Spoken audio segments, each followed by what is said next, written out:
Hey there. Are you trying to figure out how to get Purview up and running? In this video series, we're going to figure out how to set up Microsoft Purview against one of my favorite sources, an on-premise SQL Server. My name is Hope Foley, and I'm a data and AI focused cloud solution architect within the education vertical at Microsoft. And I have a lot of customers who are asking me, how do I get this Purview thing up and running? So we'll go through that together. All right, so what are we actually getting into together?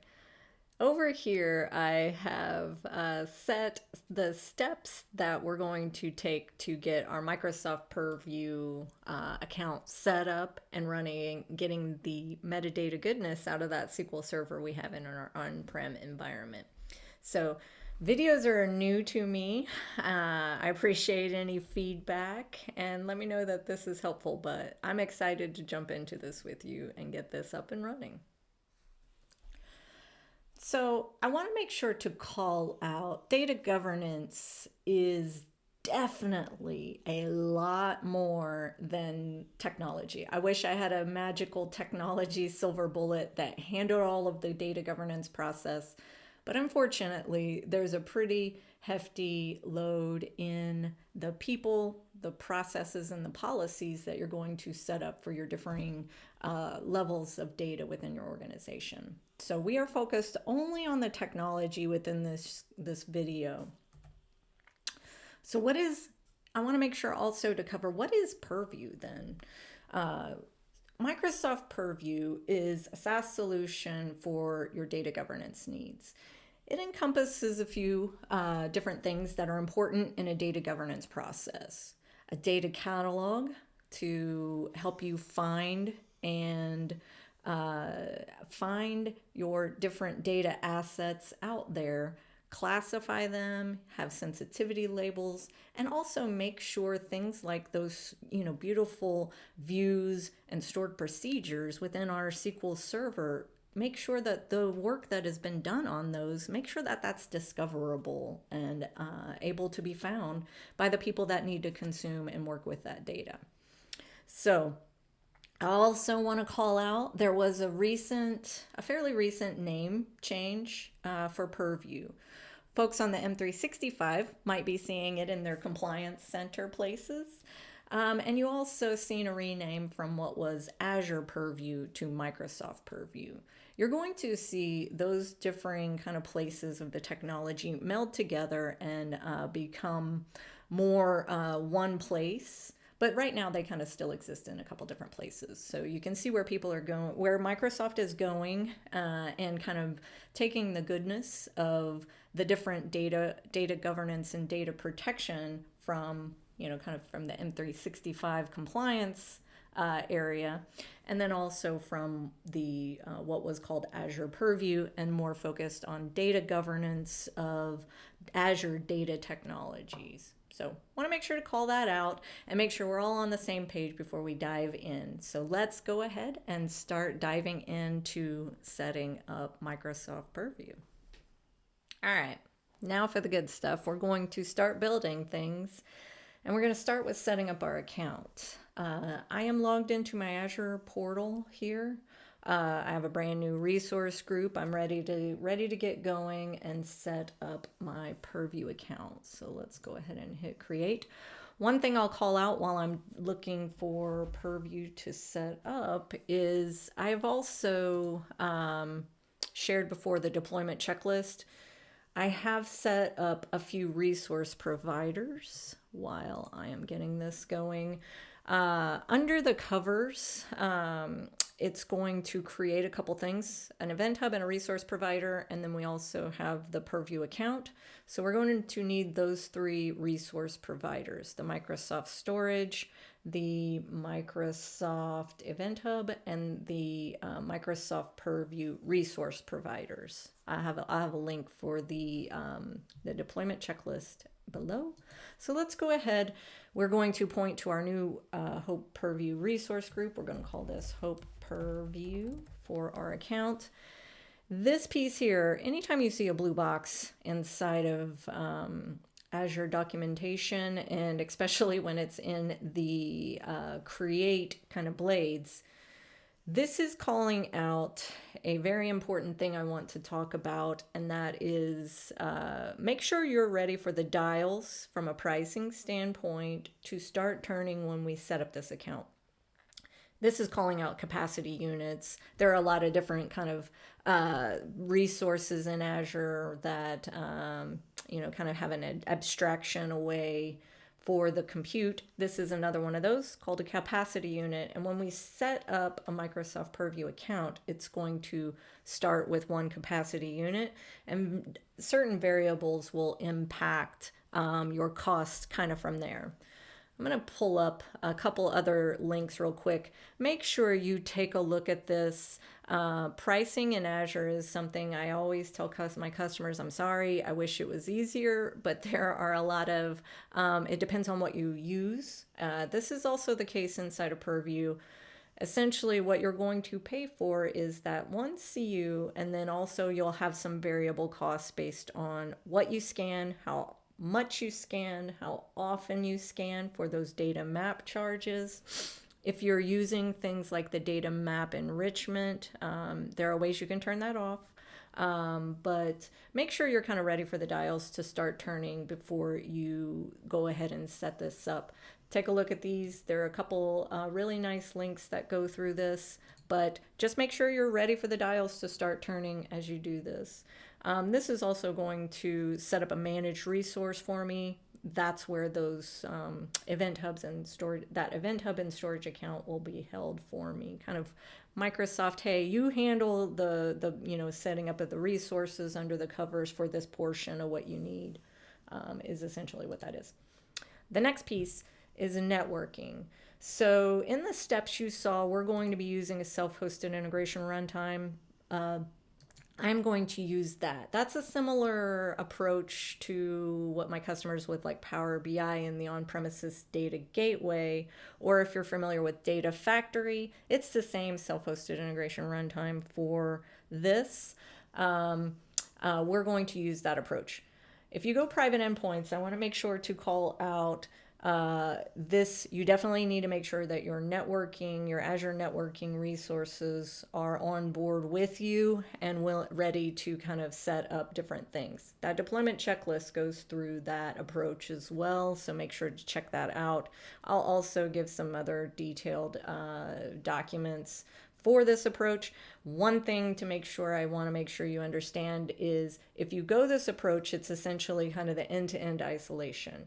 That also means that the people that get into the Azure portal and want to search for the goodies that we're going to get from our metadata assets from that SQL Server, if we want people to log into the Purview portal, they're going to need to be on a network resource. So make sure you kind of have your networking head on straight and your resources are ready to do that. And they also need to do things like DNS resolution. So you do have that option. We are going to go through the route that is kind of similar to Power BI and Data Factory, and it will allow people not to be kind of VPN'd, for example, or on the network through some kind of jump box situation.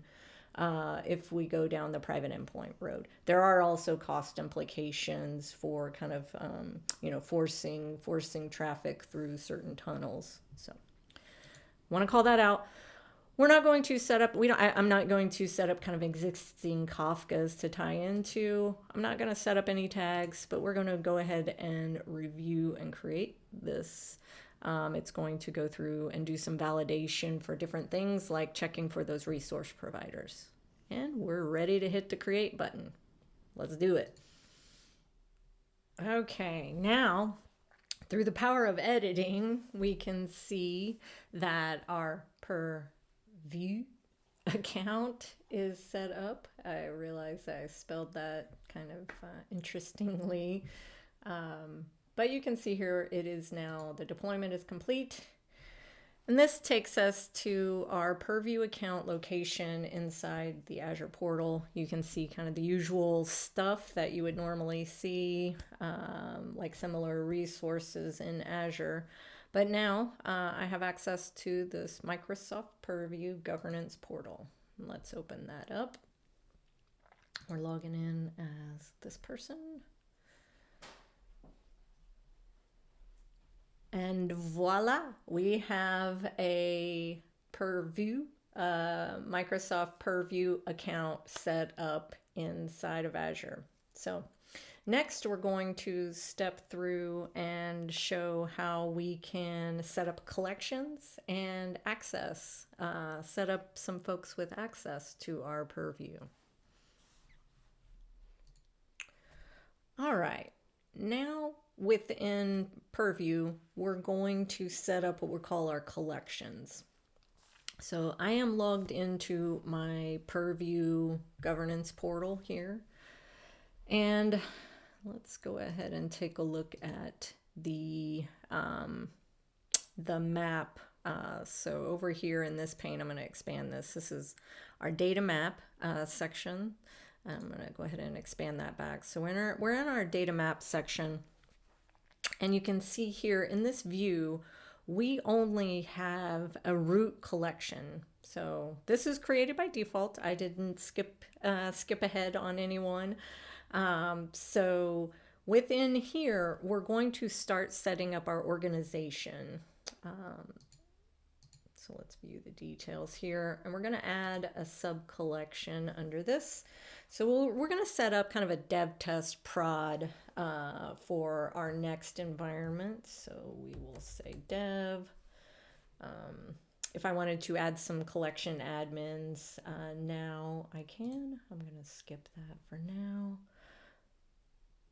I'm going to go ahead and create a new collection for test. Create. And prod. All right, so I'm going to go ahead and create another sub-collection under prod to give us a little bit of this hierarchy. So under that, I'm going to do departments. Okay. And within departments, let's create a little structure here. We'll say the research department. All right, and just one more, just to give a little bit of realism to it. Agriculture department, and we'll go ahead and say create.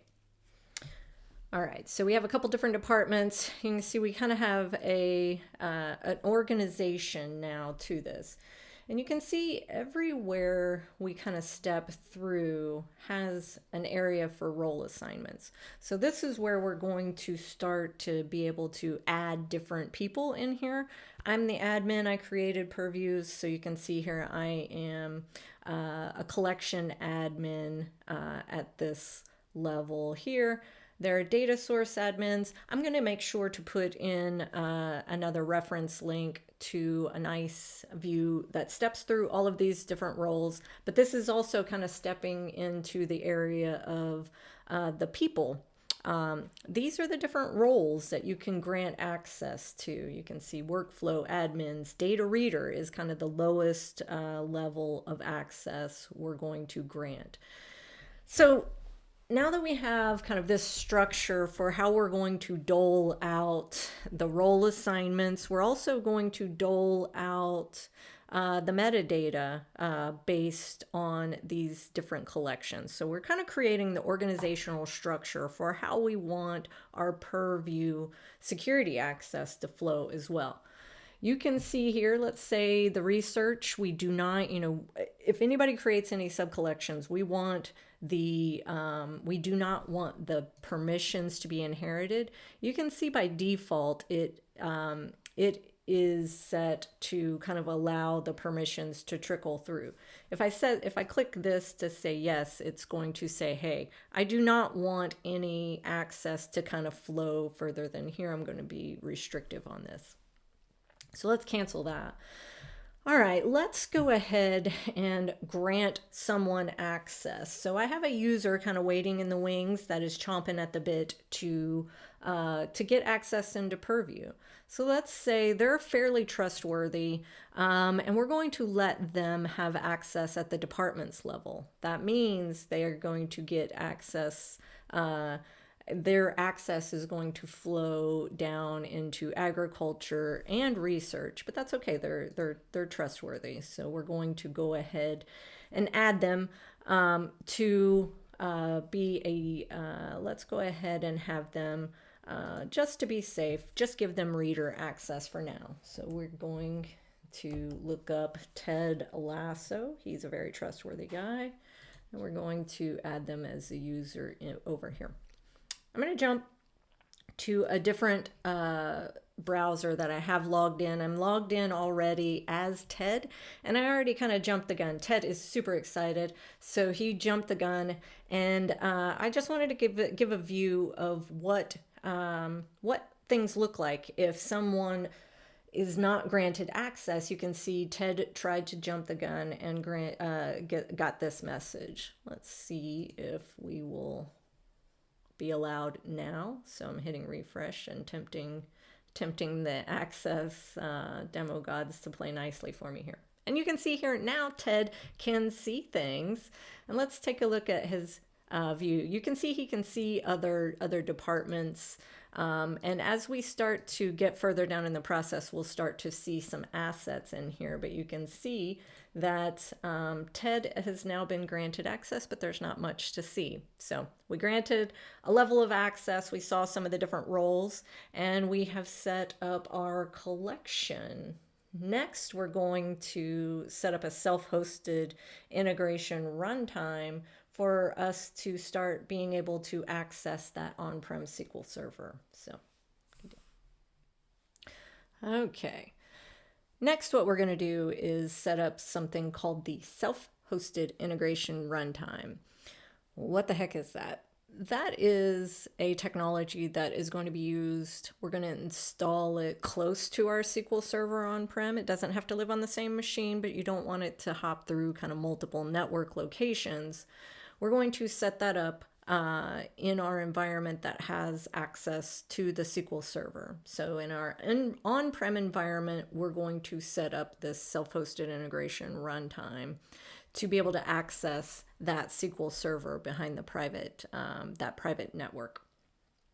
So we are going to set that up. If you're familiar with Data Factory or Synapse Pipelines, same technology. It's a similar also technology to the Power BI on-premises data gateway and all of the other services that use that technology. Never install them on the same machines. They are too close together in kind of code base. So, all right, so let's get that set up. We're going to move over here and let's go ahead and take a look at our data map.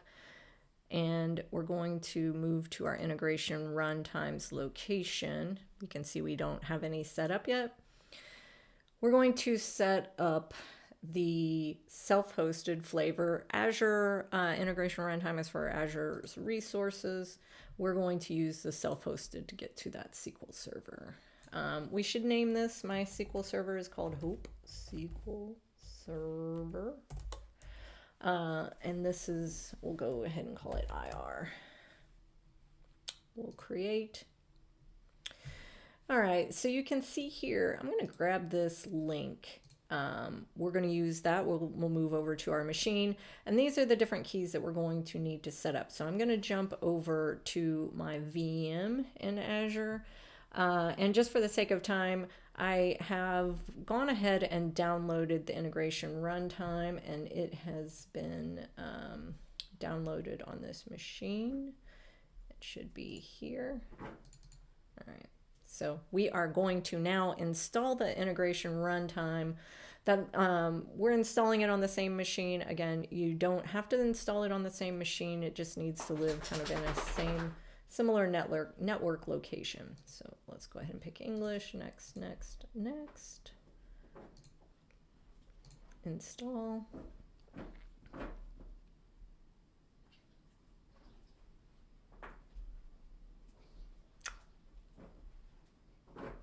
And now our integration runtime is installing. we'll come back and take a look at this. Jumping now to our completed integration runtime through the power of video editing. I'm going to click Finish here. And this is where we need to grab one of those authentication keys. So let's jump out here and copy this key. Plug this in here. Register. Okay. So now through another power of editing hop, you can see that we have our self-hosted integration runtime registered successfully. We plugged in that key from the Purview integration runtime setup, and we now have it registered. If I jump back out here, you can see we now see that node. We only have one node running on here. You can set up multiple machines as your needs grow for connecting to those on-prem sources, and for kind of load balancing and high availability needs as your Purview usage grows. We only have one, so we have the connection to our on-premise SQL Server now. In the next videos, we're going to work through setting up Key Vault and accessing, how we will access that SQL Server in our on-prem environment, how we're going to access that from our Microsoft Purview. Okay, now what we're going to do is set up our access for our SQL Server on-prem. We're going to set up a user that we're going to have Purview use to get that metadata goodness. So over here on my desktop, you can see I'm actually connected to the SQL Server that I've created a login for. So I wanted to set up a separate login and user. I'm using SQL authentication here in my case, but you can use Windows authentication should that be more appropriate. But I have a Purview user set up. You can see here, I don't have any server roles for this, but I do have I have granted DB Data Reader access to all the databases on this particular SQL Server. It does need access to the master database. It has to interrogate the database's system table, so it is going to need just DB Data Reader access to those databases. So after we have that login set up that we're going to use to connect to our SQL Server, we're going to jump out now, and we're going to, you can see here I am connected to a Key Vault. When you set up an on-prem service, on-prem connectivity, I do like this, that it's going to require you to do that securely, and it's going to have you do that through use of an Azure Key Vault. I have one set up here, and what we're going to do is set up a secret. It's going to need that secret. You can see I've already created one here, but the user, let me go ahead and click into this so you can see this. It's been set up with the same name as the login, and the value of it is our password for that login. So I have my secret set. The next piece in the puzzle is to grant Purview in Azure access to this Key Vault to be able to get and hook into this secret. So what we need to do there is we're going to set an access policy. We're going to create, and it needs get and list. I'm going to say next, and Purview. So I need to look up, let me start typing in here, so hope. Let me go ahead and click this and say next. So when you set up a Purview, when we set up that Microsoft Purview account, it creates a managed service identity with that creation. you can see it's created with the same name as our Purview account. It's essentially kind of the equivalent of a service account inside of Azure. But I'm going to go ahead and say next, and create. And what this will do is grant essentially my Purview, my Microsoft Purview account in Azure. It's going to be able to hook into my Key Vault and get that secret that we've set. Okay, we've granted access to the managed service identity, granting access to Purview. Now I'm back into the Microsoft Purview portal, and I'm going to create that connectivity into my Key Vault and allowing it to set up access to our SQL Server. So I'm going to go to the management area here and set the credentials. And first we need to manage our Key Vault connections and kind of hook it in at the Key Vault level to that. So let's go ahead and set this. We're going to call this Hope Vault for Keys. That's the name of our Key Vault. We're going to point to that subscription with that key name. And you can see it's saying, hey, you better grant the managed identity access here. So we did that. And another, hey, you really totally need to do that. Okay, so our Key Vault is now configured. I'm going to say close. And now we need to create the credential. So we are going to say SQL Server Purview user. And we are going to say SQL authentication. We need this to honor kind of that SQL authentication. So we're going to say that. This is where we need to put in our username. So this is Purview user. Vault for keys. And the secret name is Purview user.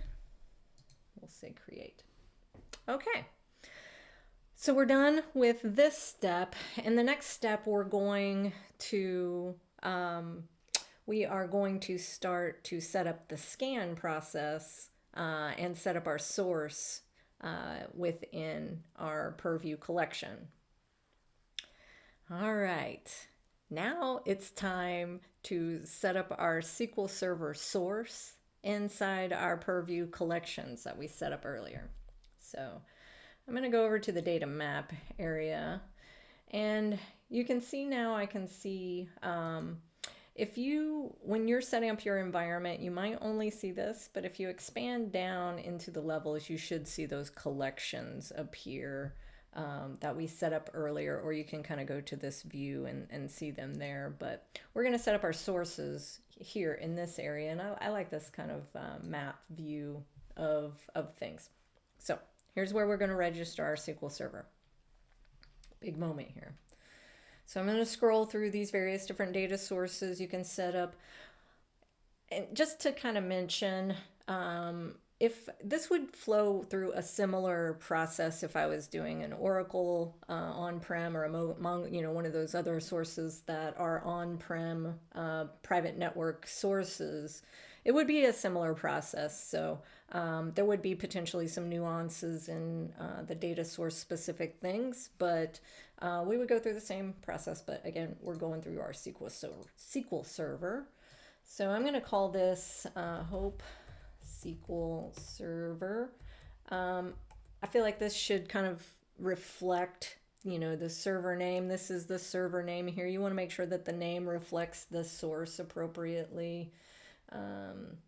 So we will leave it like that. I'm going to just copy it here because it's the same as our endpoint. You can see I like that they give some naming information.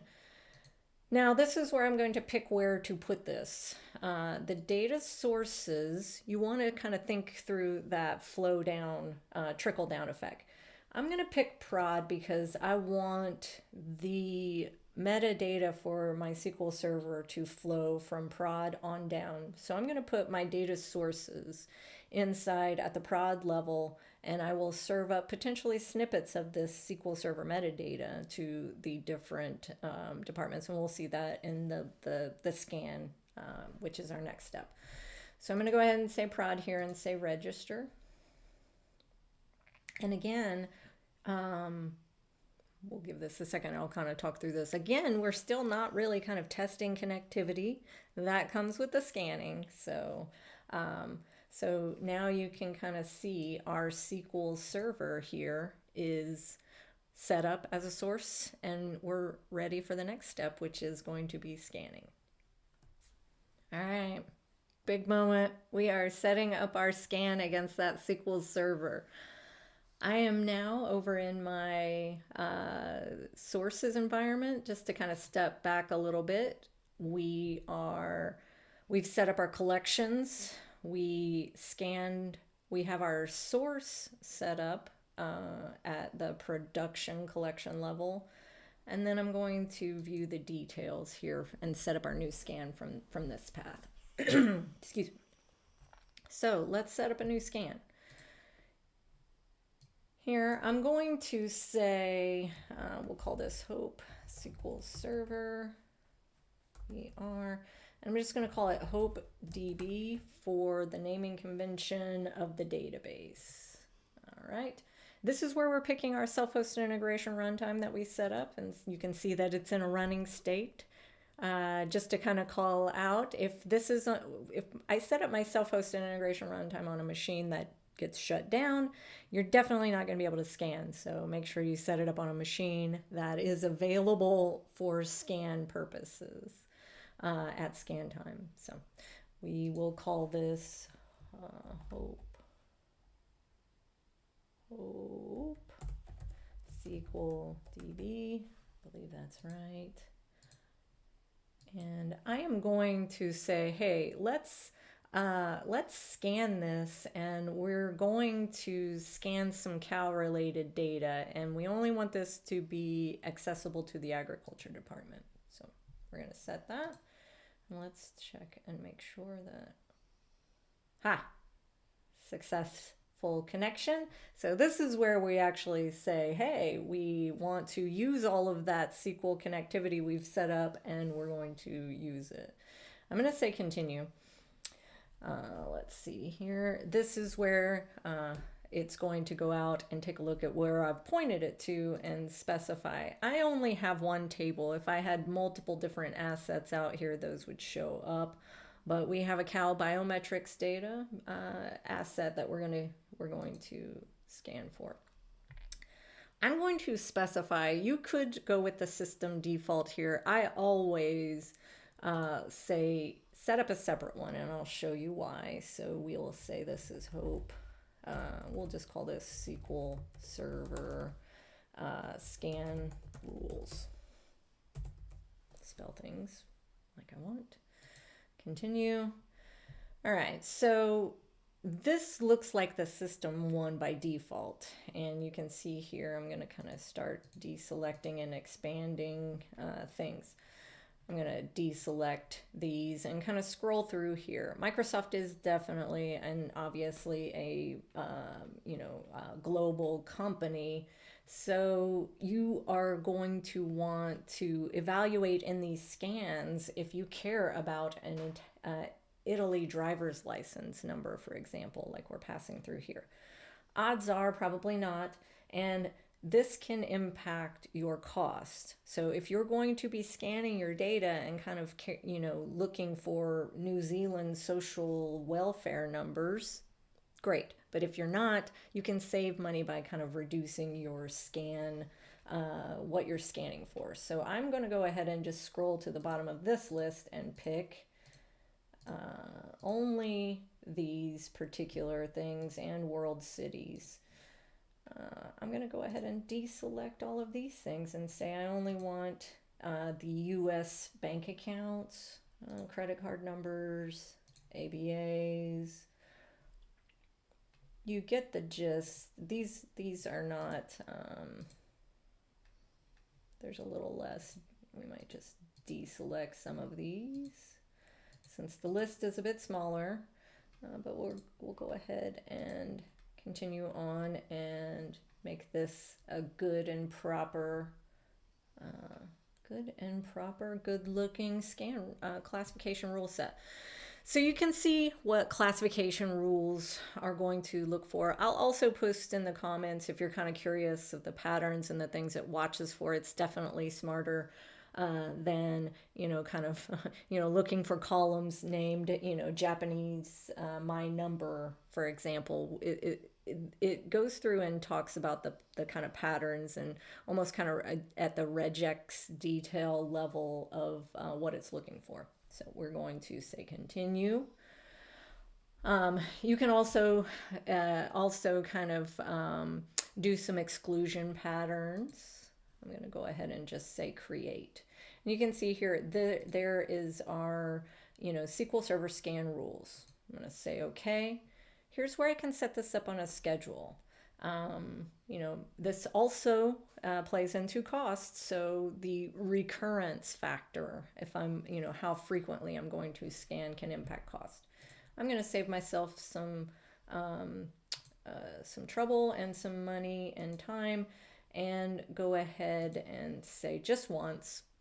I don't want to run it on a schedule. I'm just going to run it the once and see what happens, see what I get back. All right, I'm going to say save and run, and we'll jump over into the next step and take a look at what our scan result shows. Okay, big moment. We are now ready to consume all of that metadata goodness from our SQL Server, the fruit of all the labor that we've done together.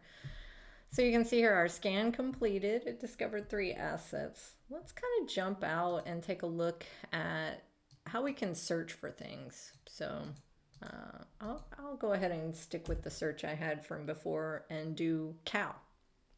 So you can see here we have some things come up. Definitely makes sense that the cow schema comes up, but we also have our cow biometrics table show up. And you can see here some different filter criterias, some where the collection, that's kind of interesting. It has person's gender in here, so we'll take a look at what we can see inside of this biometrics table. You can see we got the collection path of where this data was served up, and this was in the agriculture collection path, just for a reminder. You can see the hierarchy of the SQL Server, the database level, the cow schema, and the table. Here's where you can start to edit this and enhance just not only the data that we got out of it kind of automatically from that scan, but we can also start to pull in our business logic and our business lexicon into this as well. So we could, if we had a glossary, we could start tying these glossary terms into this. Let's take a look at the properties. So here's some of the different properties pulled in. Here's the interesting stuff. You can see the data types, the different columns. This one doesn't have lineage, and I will give kind of a lesson learned caveat that has caught me and caught some of my customers.